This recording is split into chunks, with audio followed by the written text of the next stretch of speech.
আমি শুক্লা ব্যানার্জি আবারও একটা নতুন রেসিপিতে আপনাদের সবাইকে স্বাগত। বাজারে কমলা লেবু থাকতে থাকতে কই মাছ দিয়ে বানিয়ে নিন কই কমলা। এর স্বাদ কিন্তু অপূর্ব। এর জন্য কই মাছ তো লাগবেই। বাজার থেকে কই মাছটা কাটিয়ে নিয়ে এসেছি, কারণ আমি জ্যান্ত মাছটা ঠিক কাটতে পারি না, কিন্তু পরিষ্কার তো করতেই হবে, তাই জালি দিয়ে একটু গাগুলো ঘষে পরিষ্কার করে নিলাম। এর যে হরকা ভাবটা থাকে জালি দিয়ে ঘষলে একদম উঠে যায়। মাছ পরিষ্কার করে না ধুলে কিন্তু খাওয়ার সময় একটা বাজে গন্ধ লাগতে পারে। কানকোর ভেতর থেকে সব ময়লা ফেলে কই মাছের গাগুলো একটু চিড়ে দিলাম, না হলে কই মাছ ভাজতে গেলে কিন্তু বেঁকে যাবে। আর চিড়ে দিলে মাছের ভেতরে কিন্তু মশলাটাও খুব ভালো করে ঢুকে যাবে। নুন, হলুদ, সর্ষের তেল মাখিয়ে রাখলাম, কারণ সর্ষের তেল দিলে মাছ ভাজার সময় ছেটে কম। কই মাছ কিন্তু ভীষণভাবে তেল ছেটায়। যাতে গা হাত পা পুড়ে না যায় তাই একটু কাঁচা তেল মাখিয়ে নেবেন। একটা কমলা লেবু নিয়েছি। সেই কমলা লেবুটার শির দানা ফেলে লেবুটার রসটা বার করে নিতে হবে। এই জন্য আমি একটা সুতির কাপড় নিয়ে তার মধ্যে এই রসটাকে ছেঁকে নেব। তার আগে একটু লেবুটা থেতো করে নিলাম, যাতে রসটা খুব সহজে বেরিয়ে যায়। রসটা বার করে নিয়ে একটা মশলা করব। সেটার জন্য আদা, পেঁয়াজ, রসুন আর একটা টমেটো একসঙ্গে বেটে রেখেছি।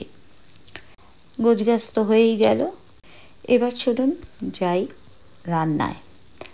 প্রথমেই সর্ষের তেলে চাপা দিয়ে দিয়ে কই মাছগুলোকে ভেজে নিলাম। একটু কই মাছ ভাজার সময় চাপা দিয়ে দিয়ে ভাজবেন, না হলে যে তেলটা ছেটে গরম সেটাতে গা হাত পা পুড়ে যেতে পারে।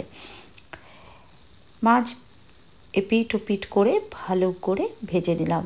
অল্প আঁচে ভাজবেন, আর কই মাছ খুব বেশি কড়া করে ভাজতে যাবেন না, শক্ত হয়ে যাবে। এবারে ওই তেলেই দিয়ে দিলাম একটা মাঝারি মাপের কুচনো পেঁয়াজ। পেঁয়াজ কিন্তু আমি একটা বেটেছি, সেই জন্য দুটোই মাঝারি মাপের পেঁয়াজ ব্যবহার করলাম। পেঁয়াজের সঙ্গে একটু চিনি দিলাম যাতে রঙটা খুব ভালো আসে। এবার দিলাম বেটে রাখা মশলা আর কাঁচা লঙ্কা বাটা। মশলাটা খুব ভালো করে কষিয়ে নিয়ে দিলাম হলুদ, শুকনো লঙ্কার গুঁড়ো, কাশ্মীরি লঙ্কার গুঁড়ো, ধনে জিরের গুঁড়ো। কাশ্মীরি লঙ্কার গুঁড়োটা দিলে রঙটা খুব সুন্দর আসবে। এই মশলাগুলোকেও এবার খুব ভালো করে কষিয়ে নিতে হবে। সামান্য জল দিয়ে দিয়ে কষাবেন। এই রান্নায় কিন্তু খুব বেশি জলের প্রয়োজন নেই। তারপরে আমি যেটুকু জলের প্রয়োজন কষিয়ে নিয়ে সেই জলটা দিয়ে দিলাম। আমি এখানে একদম ছোট 2 বাটি জল দিয়েছি। আপনারা চাইলে ঝোলটা আপনাদের মতো করে রাখতে পারেন। আর দিলাম নুন। খুব ভালো করে মশলাটা জলের সঙ্গে মিশিয়ে দিয়ে চাপা দিয়ে দিলাম। ঝোলটা যখন ফুটে উঠবে তখন এতে দিয়ে দিতে হবে একে একে ভেজে রাখা মাছগুলো। মাছগুলো দিয়ে একটু এপিট ওপিট করে দেবেন, কারণ খুব বেশি যেহেতু ঝোল নেই, মাছটা ডুবতে চাইবে না, তাই এপিট ওপিট করে দিলে সব মাছের গায়ে ঝোলটা লেগে যাবে। যখন মাছ আর ঝোলটা ফুটে উঠবে তখন নামাবার মিনিট 2 আগে মিশিয়ে দিলাম লেবুর রস আর চেরা কাঁচা লঙ্কা। ব্যাস, আর কিছু করার প্রয়োজন নেই। লাস্টে একটু ধনেপাতা কুচনো দিয়ে চাপা দিয়ে রেখে পরিবেশন করুন গরম সাদা ধোয়া ওঠা ভাতের সঙ্গে। এটা কিন্তু একমাত্র ভাতের সঙ্গেই খেতে ভীষণ ভালো লাগে। একদম শেষে ওপর থেকে ছড়িয়ে দিলাম অরেঞ্জ জেস্ট বা লেবুর খোসার টুকরো।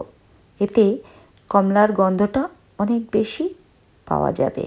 শেষ পর্যন্ত সাথে থাকার জন্য অসংখ্য ধন্যবাদ।